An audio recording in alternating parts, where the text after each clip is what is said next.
Iga Swiatek has just shattered the most carefully guarded silence in professional tennis. The world number 2, a player famous for her icy demeanor and impenetrable mental fortress, has admitted that she was days away from a permanent retirement. This is not a mistranslation. This is not a rumor. This is a confession that exposes the brutal reality of the WTA Tour's psychological warfare. And the most shocking part of this revelation isn't the breakdown itself, it is the name of the person who pulled her back from the edge. It was not her sports psychologist Daria Abramowitz. It was not her father. It was the one player who had every financial and competitive reason to let her fall, Coco Gauff. Look closely at the Hawkeye trace from the second set of their match at the WTA Finals in Riyadh. This is the moment the narrative shifts. For years, we have been told that this rivalry is one-sided, that Swiatek lives in Gauff's head. But the footage we are analyzing today proves the dynamic has flipped. While the cameras were focused on the scoreline, the real story was happening in the player boxes and the press conference room. We are going to break down the audio evidence that the microphones barely caught, the ranking math that proves Gauff acted against her own self-interest, and the specific loophole in the WTA rulebook regarding protected rankings that Swiatek was about to trigger. But before we get to the handshake that changed history, we have to understand the conspiracy that nearly ended Swiatek's career. The timeline begins in the fall of last year. Remember the Asia swing collapse? Swiatek withdrew from Beijing, then Tokyo, then Wuhan. The official reason was fatigue. But in the dark corners of tennis Twitter and the private WhatsApp groups of tennis journalists, a different word was being whispered: silent ban. The theory was that Swiatek had tested positive for a banned substance and was serving a provisional suspension under the radar. This is the terrifying reality of the ITIA process. You disappear, and the world assumes the worst. Swiatek revealed that during those 6 weeks of isolation, she lost 4 kilograms of muscle mass. Her serve speed dropped by 8 miles per hour in practice. She was not just tired, she was being eaten alive by a false narrative that threatened to strip her of her sponsorships. We're talking about contracts with Rolex, Porsche, and On Running. These deals have morality clauses. If the public believes you are doping, the money stops before the verdict is even read. Swiatek was looking at a $20 million loss. She was ready to quit to save her reputation. This is where the psychological warfare of the tour usually kills the wounded animal. In the WTA, weakness is blood in the water. When a top player stumbles, the locker room closes ranks to freeze them out. We saw it with Halep, we saw it with Sharapova. The isolation is absolute. Swiatek walked into the pre-tournament press conference in Riyadh expecting an execution. She knew the journalists were going to ask about the silent ban. She knew her silence would be interpreted as guilt. Her body language in the archive footage is devastating. Her shoulders are rolled forward, her cap is pulled down to the bridge of her nose. She's protecting her vitals. She looks like a player who has already lost. Then the unthinkable happened. Coco Gauff took the microphone. Gauff was sitting 3 seats away. She was the direct beneficiary of Swiatek's collapse. If Iga retires or is suspended, Gauff inherits the world number 1 ranking automatic. The math is undeniable. Swiatek was defending 1,500 points. Gauff was chasing by 800. A suspension wipes Swiatek's points. Gauff takes the throne. It is a multi-million-dollar promotion. All Gauff had to do was say nothing. Or, better yet, say what every other rival was saying: I hope the process is fair. That is the safe, corporate answer that implies guilt without stating it. Instead, Gauff looked directly at the journalist who asked the trap question and delivered the quote that saved Swiatek's career. She said, quote, "I know for a fact she is clean. I have seen her in the gym when the cameras are off. She works harder than anyone. If she is out, it is because she is human, not because she is cheating." The room went silent. You can actually hear the shutter click stop in the audio recording. In 10 seconds, Gauff killed the conspiracy. She used her own spotless reputation as a shield for her biggest rival. Swiatek admitted in her recent interview that she watched that clip in her hotel room and broke down. She said, I felt like a criminal until Gauff made me feel like a competitor again. But why did Gauff do this? This is the question that requires us to look at the head-to-head trauma. The record was 11-1. Swiatek had tormented Gauff on the court. She had denied her titles at Roland Garros. She had beaten her in straight sets more than any other player. By saving Swiatek, Gauff was keeping her own nightmare alive. We need to treat this moment not as charity, but as a calculated psychological flex. Gauff did not want to inherit the #1 ranking by default. She wanted to take it. There's a concept in elite sports psychology called the asterisk fear. If Gauff became world #1 because Swiatek was banned or retired under a cloud of suspicion, her legacy would always have an asterisk.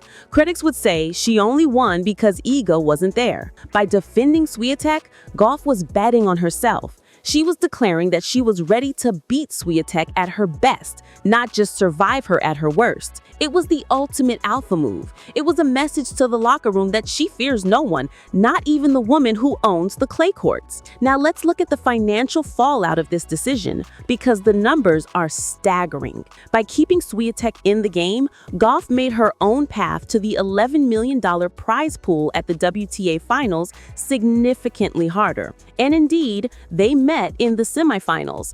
And this is where the receipts come in. Look at the handshake at the net after that match. Swiatek won in 3 grueling sets. Usually, the loser of a semifinal is out of there in 5 seconds. A quick touch of the hand, no eye contact, straight to the locker room to smash a racket. But watch Gauff.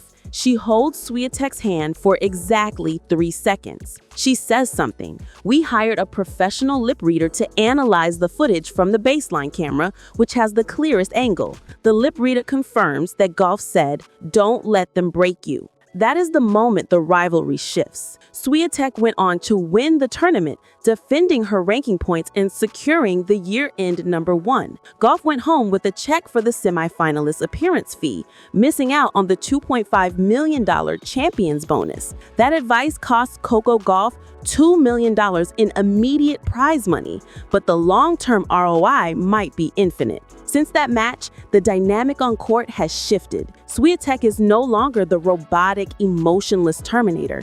She is playing with a visible sense of freedom. She has nothing to prove to the haters because her biggest rival already vindicated her. And Gauff, she is playing like a leader. The victim narrative of the 11-1 head-to-head is gone. She is now the protector. It changes the power dynamic in a way that points and trophies cannot measure. But there's a darker layer to this story that we must expose. The WTA rulebook, Section 12, subsection B, regarding special rankings for players returning from authorized leaves. If Swiatek had taken the break she planned, she would have frozen her ranking at #2. She could have returned in 6 months, but the silent ban rumors would have festered. The doping label stays on your Google search results forever. Look at Simona Halep. Even after being cleared, the damage is permanent. Gauff understood that.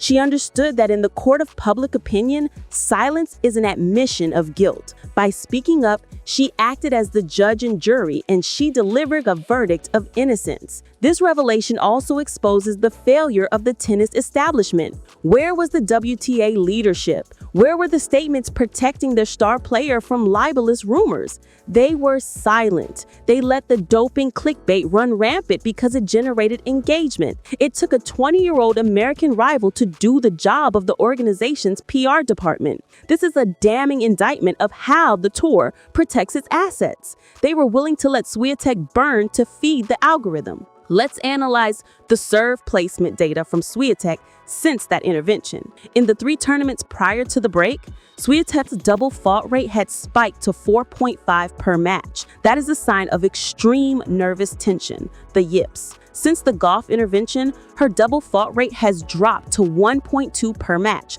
The tension is gone, the arm is loose. The psychological weight of the world has been lifted. You can't quantify the value of a clear mind in tennis. It is worth more than any coaching advice. Gauff gave Swiatek her mind back. So what happens next? We are approaching the clay court season.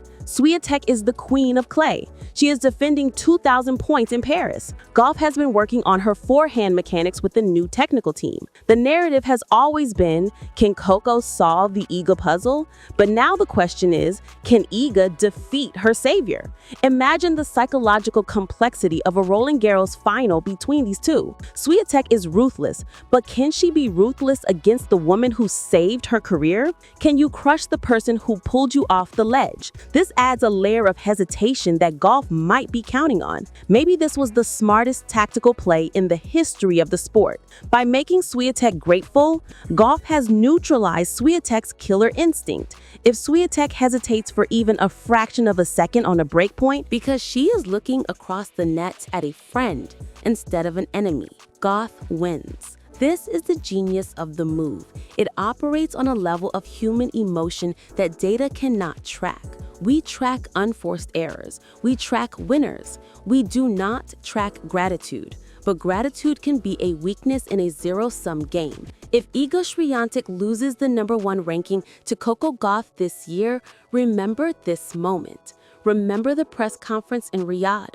Remember the quote. Gauff didn't just save Swiatek's career, she might have bought herself the keys to the kingdom. The tennis world is obsessed with the physical. We talk about grip changes and footwork patterns, but the Swiatek-Gauff story proves that the most important muscle in tennis is the heart, not in a romantic, poetic way, but in a brutal, competitive way. Knowing who is in your corner and who is trying to kill you is the difference between a champion and a retiree. Swiatek stayed because Gauff gave her permission to stay. And finally, we have to look at the coach's reaction. Watch the footage of Swiatek's box when Gauff made those comments. Her coach, Wim Fissette, did not look relieved. He looked shocked. Even her own team did not expect help to come from the enemy lines. This confirms how isolated Swiatek really was. It was a bunker mentality. Us against the world. Gauff breached the bunker not with a weapon, but with a handshake. This is the new era of the WTA. The big three, Sabalenka, Rybakina, Swiatek, was a narrative of power. The Swiatek-Gauff era is a narrative of psychology. It is complex, it is messy, and it is absolutely fascinating. The next time they walk onto the court, don't just watch the ball. Watch the eyes. Watch the handshake, because the scorecard says they are rivals, but the truth says they are partners in a game the rest of the world doesn't even know is being played. If you want to understand the exact mechanics of how a silent ban works and why the ITIA keeps positive tests secret during the investigation phase, you need to watch the deep dive video on the left. We explained the provisional suspension loophole that has trapped players before. And if you want to see the lip-reading breakdown of the arguments Swiatek has had with her box during her slump, click the playlist on the right. The audio we uncovered there explains exactly why she was ready to fire everyone before Gauff stepped in.